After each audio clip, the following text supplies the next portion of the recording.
جی گزشتہ سالوں کی طرح ان سال بھی رمضان المبارک کے دوران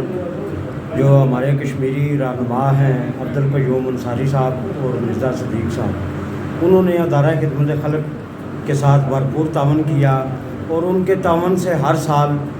نہ صرف غرباء میں، مساکین میں اور مستحقین میں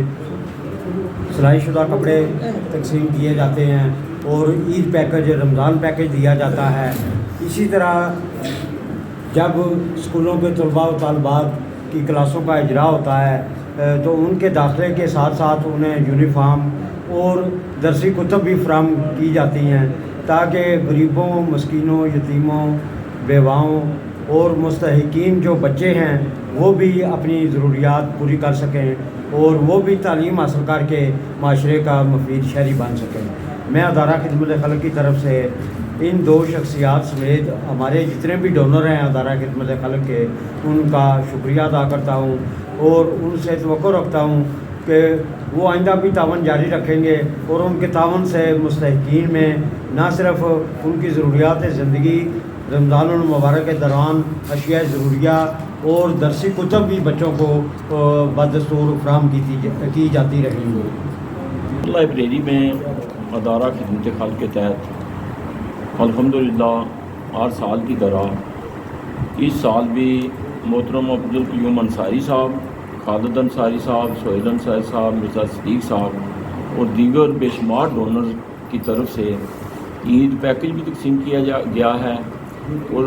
غریب اور مسکین بچے جو ہیں ان کو کتابیں بھی فراہم کی گئی ہیں۔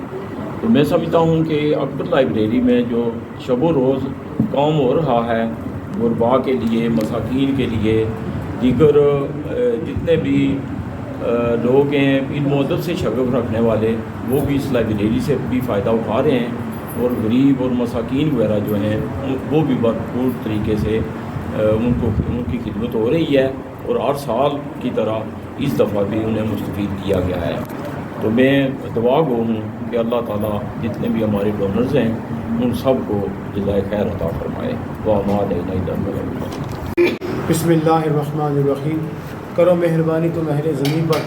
خدا مہرباں ہوگا عرش بری پر۔ بات یہ ہے کہ اپنے لیے تو ہر کوئی جی رہا ہے، اپنا پیٹ تو جنگلی درندے اور سانپ اور کیڑے بھی بھر لیتے ہیں، لیکن اصل زندگی کا مقصد ہے کہ دوسروں کے کام آیا جائے۔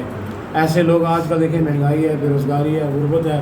لوگ غربت اور بے روزگاری کی وجہ سے اپنے بچوں کو مار کے خود بھی اپنے آپ کو مار رہے ہیں۔ یہ ایسا ماحول ہے، ایسا اس طرح کا دور آ گیا۔ تو ایسے حالات میں سمجھتا ہوں کہ ادارہ خدمت خلق جو مخلوق خدا کی خدمت کر رہا ہے، بہت بڑا یہ فریضہ ہے۔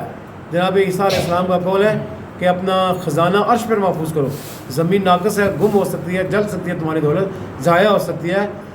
یا کوئی اور نقصان ہو سکتا ہے، لیکن عرش پر محفوظ کرو گے، وہاں کوئی ڈاکے کا خطرہ نہیں ہے، کوئی چوری کا خطرہ نہیں ہے۔ تو جناب عرش پر محفوظ کرنے کا مقصد یہی ہے، مخلوق خدا کی خدمت کرو، اللہ اور اس کے رسول صلی اللہ علیہ وسلم کی بھلائی کے لیے کام کیے جائیں۔ اور اللہ تعالیٰ فرماتے ہیں جس نے ایک جان بچائی گویا اس نے جان بچایا۔ تو میں خدمت خلق کے بانی جناب محترم عبدالخالق انصاری ایڈوکیٹ صاحب جو مرحوم ہیں، اللہ کی ذات کری کے رحمت فرمائے، ان کا مشن جو ہے، ان کے جو باقی صاحبان ہیں، عبدالقیوم انصاری صاحب ہیں، خالد انصاری صاحب، سہیل انصاری صاحب، مرزا صدیق صاحب، باقی جو بھی اس ادارے میں جس طرح کی بھی تعاون کرتا ہے، خدمت کرتا ہے، انہیں اللہ کی ذات اجر دے سکتی ہے۔ آج کے دور میں سمجھتا ہوں کہ چہروں پر مسکراہٹیں لانا اور جن کے چولہے ٹھنڈے ہیں، بجھے ہیں، چولہے جلانا بہت بڑی بات ہے، اور آقا کریم صلی اللہ علیہ وسلم کی یہ سنت ہے۔ میں safe ul Malook arts academy Azad Kashmir کی طرف سے ادارہ خدمت خلق کے لیے پروفیسر محمد سیر آسی صاحب کے لیے جہاں بھی حکم کریں گے، انشاءاللہ اللہ کے مخلوق کی بھلائی کے لیے ہم دامِ دیر میں قدم صبر ہر طرح سے حاضر ہیں۔ اللہ تعالیٰ سب کو سلامت رکھے، سلامت رہیے، آباد رہیے، شاد رہیے۔ السلام علیکم ورحمۃ اللہ وبرکاتہ۔